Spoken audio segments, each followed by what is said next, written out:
Good morning, everybody. We're going to be talking about the French Revolution today. The French Revolution, liberté, égalité, fraternité en français. So liberty, equality, fraternity, and this is the motto of the French Revolution. So we've been talking a lot about revolutions lately and how they are influenced by ideas. We spoke last class about the American Revolution, and what was it that made the American Revolution so significant? That's right, it put Enlightenment ideas into action.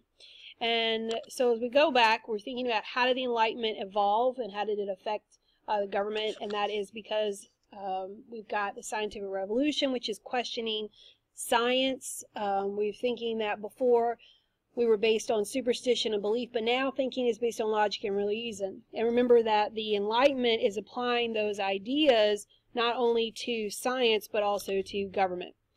And so we talked about Locke last class. Remember that Locke is our lover, and that Locke believes in natural rights. And what are natural rights?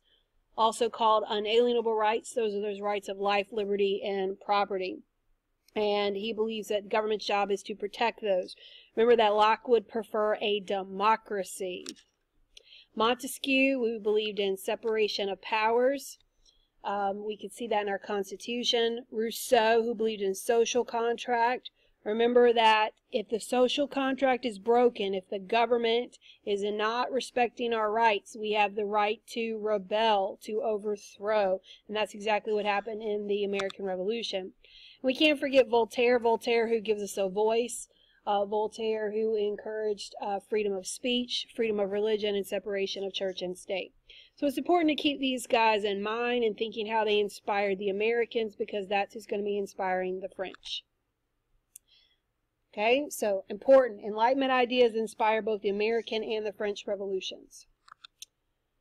And remember, these ideas are radical at this time. Remember, we discussed how Voltaire actually ended up in prison for writing his ideas. These were not accepted ideas at the time period. They're challenging everything.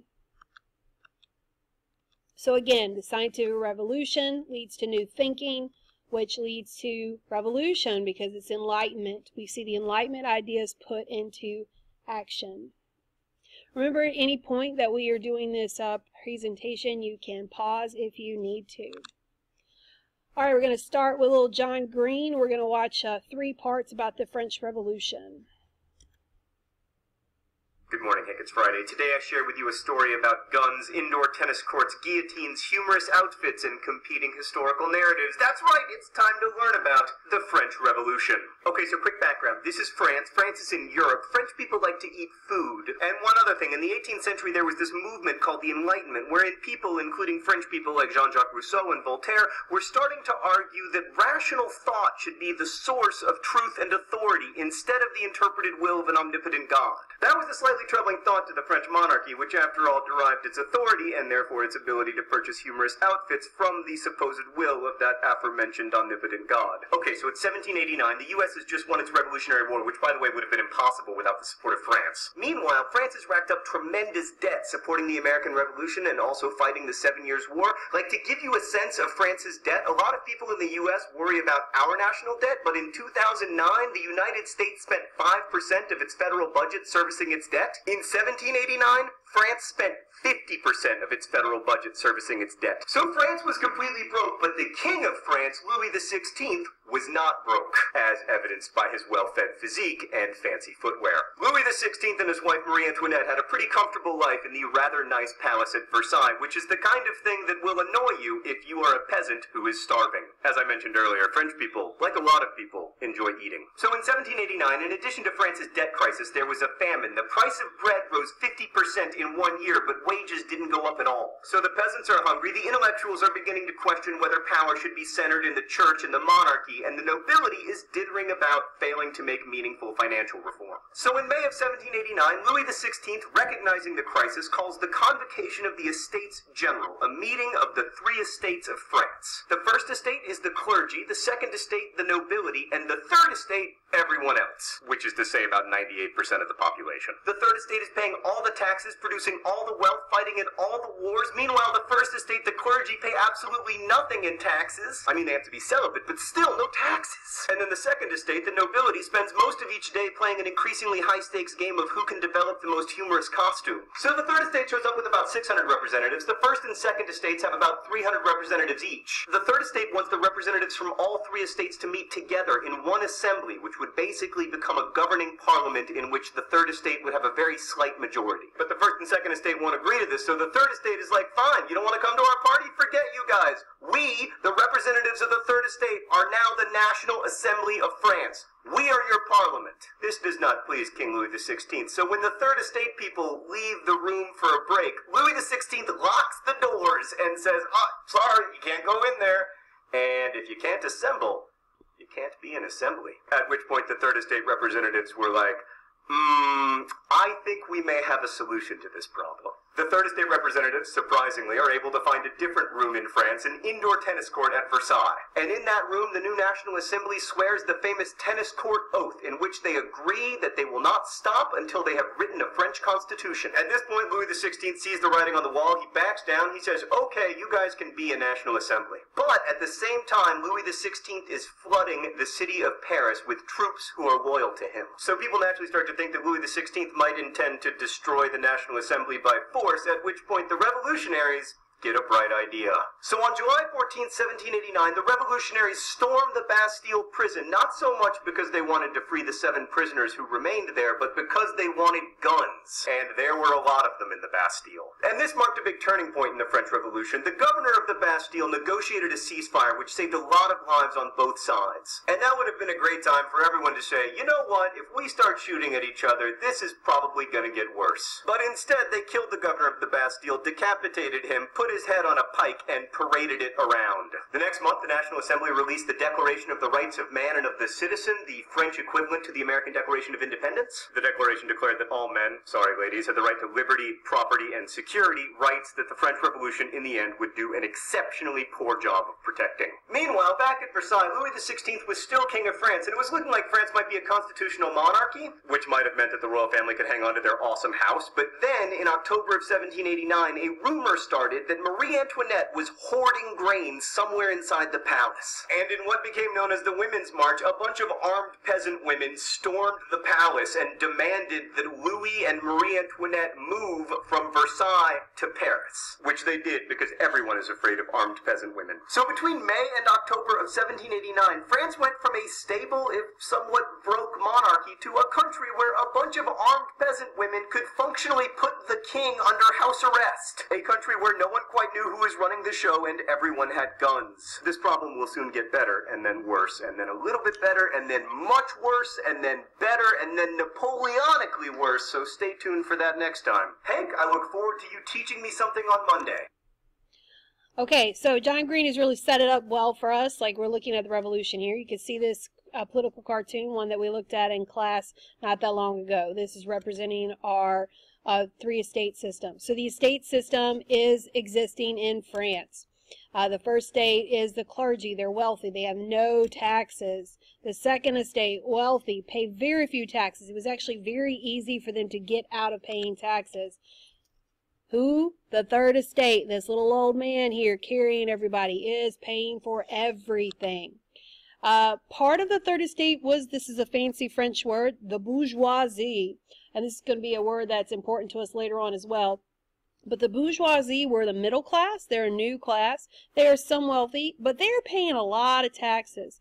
Those and the poor who can't afford this. The bourgeoisie is made up of bankers, merchants, professionals, business owners, farmers, and peasants. Again, just a reminder, if at any point you need to pause to finish writing things down, you do so. The third estate makes up 98% of the population. Now, you might be thinking, okay, well, it makes sense they pay the majority of the taxes. They're the majority of the people. The problem is they can't afford them. And the majority of the third estate is poor, not bourgeoisie. We can see here again, this is another kind of representation. So we see the very poor, kind of the clergy, everybody is riding on his back. So we got everything we need for a revolution. We've got an absolute monarch. This is Louis XVI. Doesn't have as quite a fancy pants as his grandfather did. And this is his wife, the lovely Marie Antoinette, who is a daughter, if we remember, of Maria Theresa. He has very efficiently put the country into debt.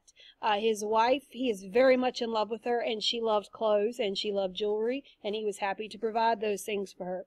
He is so happy to provide for her. At the Palace of Versailles, he builds her a little peasant village, and of course this insults the peasants because she thinks it's cute, and the peasants are not so amused. He's put the country in debt by the typical way, war, and also, of course, giving into the luxuries of his wife and himself. He didn't like re-wearing clothes. Louis the 16th is a weak leader. He himself is a cause. He is not as strong as his grandfather's son king. He couldn't control the country's spending. He can't control his wife's spending. So all of this is quite a bit of a problem.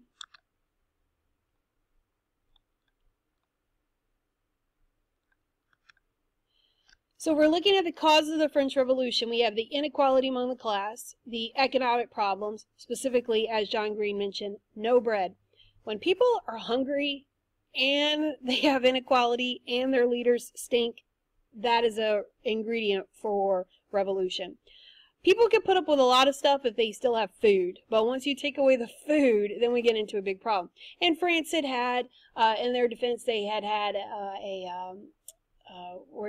a drought, and so they had a really bad crop, and so, but it's just a continued progress problem.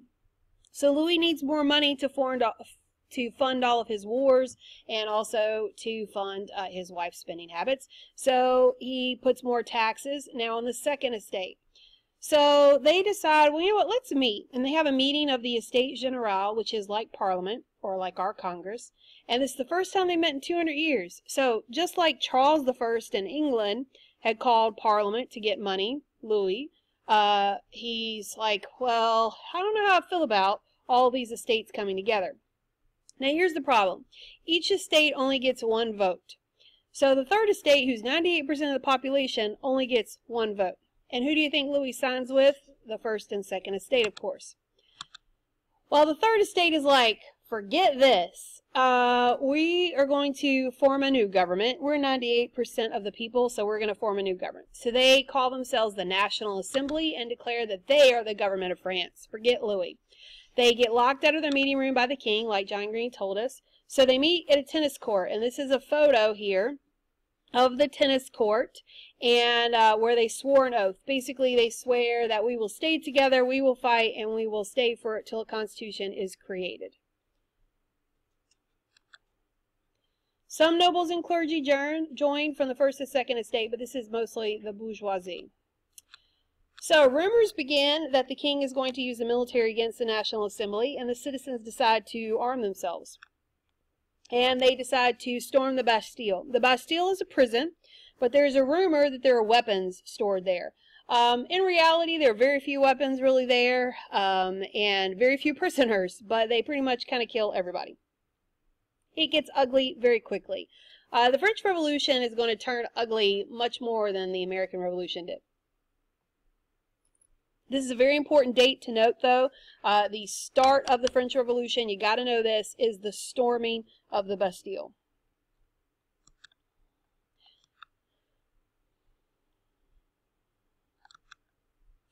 All right, part 2. This is actually my video that's not working. This is actually about Mount Vernon, and the key to the Bastille was given by Lafayette to George Washington, and to symbolize America's involvement and support of the French Revolution. So rumors again are spreading, and the peasants start breaking into the house of nobles. They start burning them down, destroying legal papers, killing nobles. If you're a noble, it is not a good time to be in France. These are the wealthy people, so a lot of them begin to escape to other countries. The great fear begins to spread even more. The National Assembly abandons and says, yeah, we're not going to have an estate system. We're not going to group people. And so commoners and peasants are now equal. They're getting what they want. The National Assembly adopts the Declaration of the Rights of Man and Citizen. which is a document we looked at with our Enlightenment worksheet the other day. It is written by Lafayette, Marquis de Lafayette, who maybe you remember from the American Revolution, helping us to win victory. It is very much influenced by the Enlightenment ideas and the U.S. Declaration of Independence. Sound familiar with these ideas? Men are born and remain